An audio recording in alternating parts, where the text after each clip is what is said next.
My name is Dr. Richard Balikian. I'm a double board certified facial plastic surgeon, and this is a day in my life. Today is Friday, it's the end of the week. We're gonna show up to the office and see our post-op patients from yesterday right off the bat, make sure they're doing great before we start any other surgeries. And then we have a great case this morning. We'll head back to our surgery center and get that facelift done. In the afternoon, I have some consults to see, some new patients I've never met before, excited to see how we can help them. And then I have some long-term follow-ups as well, 1 weeks, 1 months, and even 1 year patients. Check in, make sure everyone's doing well, take a look at their photos to make sure everything's up to speed. We'll finish the week strong. We're looking forward to it.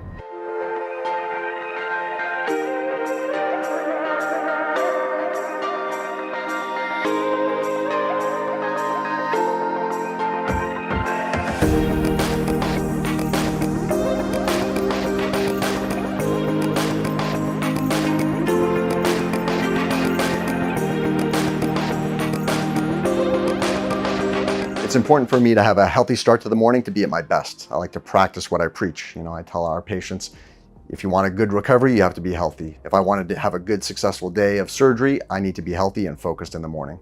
To me, that's working out in the morning, getting to work, having some solo time in my office with my water, make sure I'm hydrated, and reviewing the patients I have for the day. That includes today, our surgery patient, and I really am gonna dive deep into their chart one last time, make sure I'm on the same page with the patient when I see them in pre-op, and be set up for success when we're operating.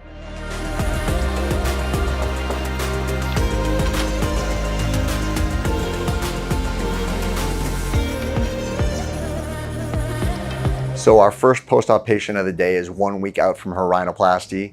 This is an exciting day for rhinoplasty because this is the day the splint comes off. So she's really excited. She had a big hump and a droopy tip, and we kind of lifted that all up, made it look really pretty and fit her face naturally. So I love this day too, because I get to take the splint off and show off our good work, and the patient loves it and I love it. And this is why I love my job, because it really is artistry. I get to enjoy the project well done and seeing the results even at 1 week. The patient looks great with the splint removed, the nose looks wonderful. She's thrilled, I'm thrilled. We're gonna see her back in 3 weeks and make sure the swelling continues to go down over the entire year. Now I'm gonna transition from seeing my post-op patients to really getting our mind focused on surgery patients. So we're gonna head over to the surgery center and see my patient for the day.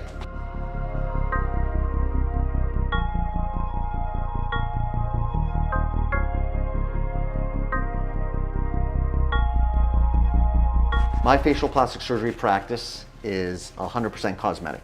I specialize in the extended deep plane face and neck lift approach. It's a very advanced technique that's technically very difficult, but leads to most natural, beautiful results. We're very proud to be able to offer that.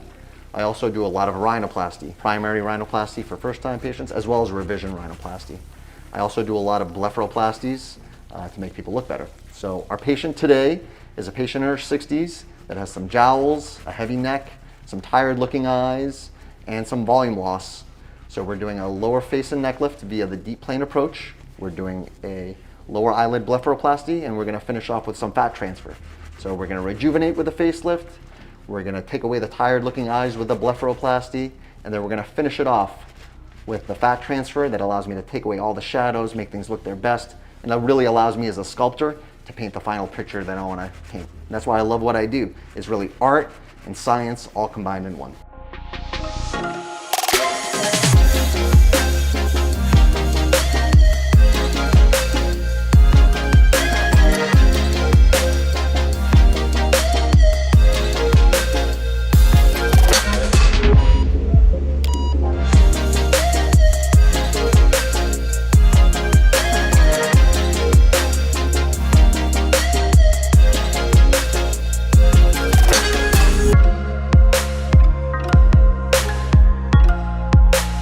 We're done with our first case of the day, the lower face and neck lift with the deep plane approach.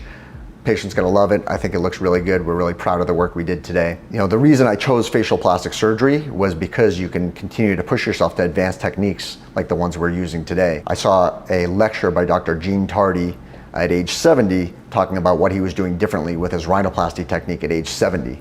And I thought that was really amazing, eye-opening to me, that this field is one where you can continue to push yourself And that rung true with me. I have a growth mindset. I really want to push myself, come up with different techniques.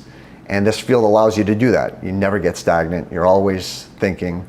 And I learned from so many mentors and going to CME classes and talking with my colleagues. We all have such great insights that we can really push ourselves to get the best results possible. And it's a constant journey to get better and better and better. And that's what I like in my profession. In facial plastic surgery, the first consult is everything. It gives me a chance to evaluate the patient's goals and motivations and make sure I'm gonna deliver what they're hoping for. It gives me a chance to do a full physical exam that's artistic by touch and feel and really come up with my ideas artistically of what we're gonna do. When I do that, I look at 3 different ways we age. We age with gravity changes that need to be lifted, like facelifts and brow lifts. We also age with volume loss, where we shrink from a grape to a raisin and we need to fill fat into those areas. And we also age with texture changes to the skin, where we have to do some type of resurfacing, lasers or chemical peels. So for this patient, we do have aging in all 3 different ways. We have gravity changes in the jowls, the neck, the cheeks. This brow is down a little bit. She also has a little elongated lip. We also have volume loss in the nasolabial folds, the marionettes, and underneath her eyes. And we have texture changes to her cheeks here and underneath her chin. So we're gonna evaluate that and come up with a plan that works specifically for her, not just saying, hey, this is all the things you need, but listen to her motivations and come up with a bespoke plan for her. Once I'm done with the consult, it's time to talk to my manager and scheduler, Aaron, who's gonna talk to the patient and get them scheduled. Our next patient is a 1-year follow-up from rhinoplasty. I've also done an eyelid surgery on her in the past. Before I go in and see my rhinoplasty patients, I look at the notes that I took on the day of surgery.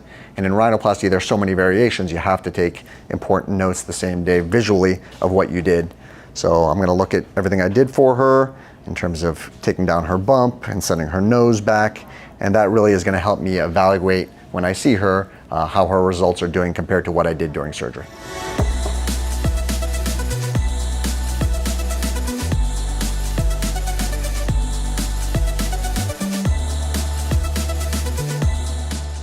At the end of clinic, we've seen all our post-operative patients.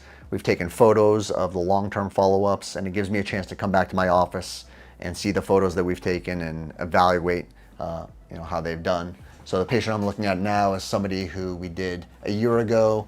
We did a lower face and neck lift. We did a lower eyelid lift. We did some fat transfer to her, and I'm really looking at have we improved those jowls, have we lifted the cheeks up, is the tiredness of the lower eyelids improved, and it gives me a chance to really kind of look back as well and evaluate if there's anything else I wish I had done differently. We've had a busy day here in the office. It's been mostly clinical today. We've been doing surgeries and post-op patients. Oftentimes, my free time during the day is also spent on the business side as well.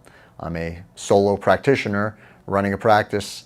That takes a lot of effort as well. So oftentimes my lunches or spaces in between are filled with other meetings, whether it's from the med spa or marketing or HR. We're really staying busy to make sure the practice is doing well. Had a great successful day. It's time to get out of here. I'm lucky that I get out at 4:30 most days.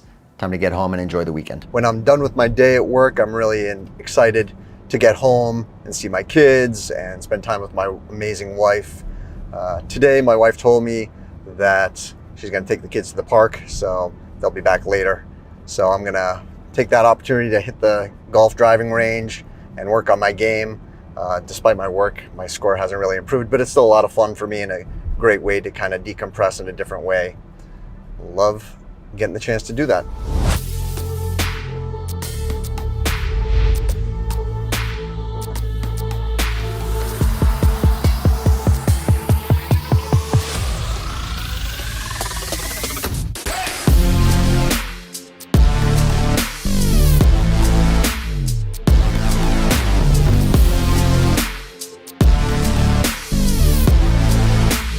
People ask all the time, how does lifestyle make a difference in the choice you make of what field you're going to go into? And it's a really important choice to make. You have to consider how are you going to be able to do the things you want in your life. To me, the most important thing is having time to be a good dad, to be a good husband, spend time with family and friends. So I'm fortunate to have chosen a field that affords me banker's hours and allows me to be my own boss and determine my schedule. So you really have to take that into consideration. What are the hours? What is the call like? How much time am I spending in front of an EHR doing paperwork? And can I, be my own boss? Can I determine my hours? And those are all important decisions to make as you get further in your career to make sure you're not getting burnt out.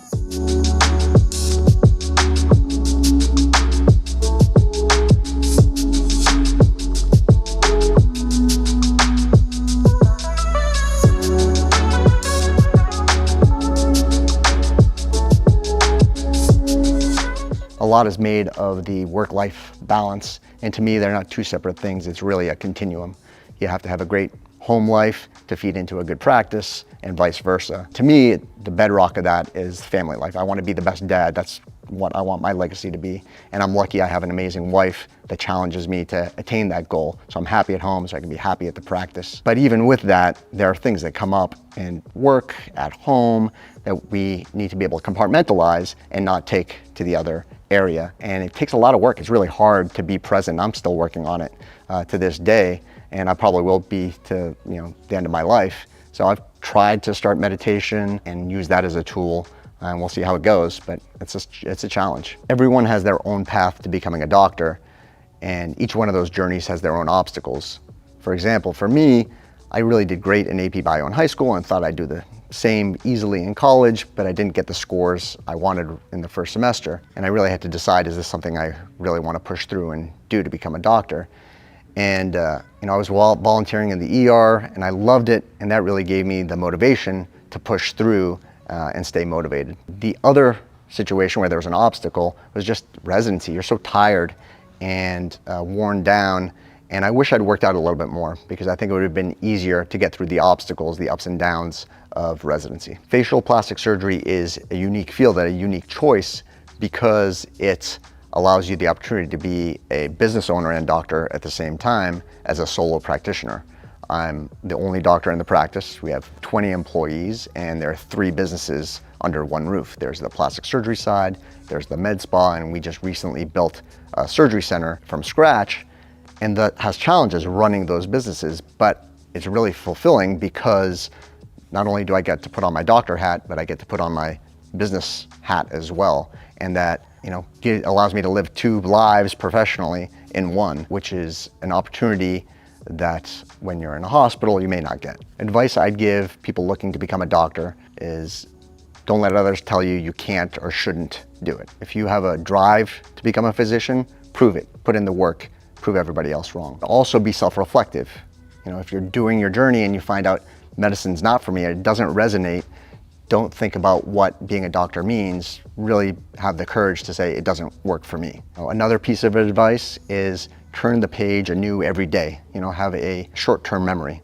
You can have a bad day in medical school, in residency, but you got to be able to turn it off. When you wake up the next day, it's a new chance, and you got to work best in that moment, in that day. You have to have a short-term memory and think small, do the best you can for the next 5 minutes, and as those minutes stack, you're going to be in a place that you want to be. Last piece of advice, if you're a pre-med or med student looking to take the journey to become a doctor and looking for some help along the way, visit medschoolinsiders.com.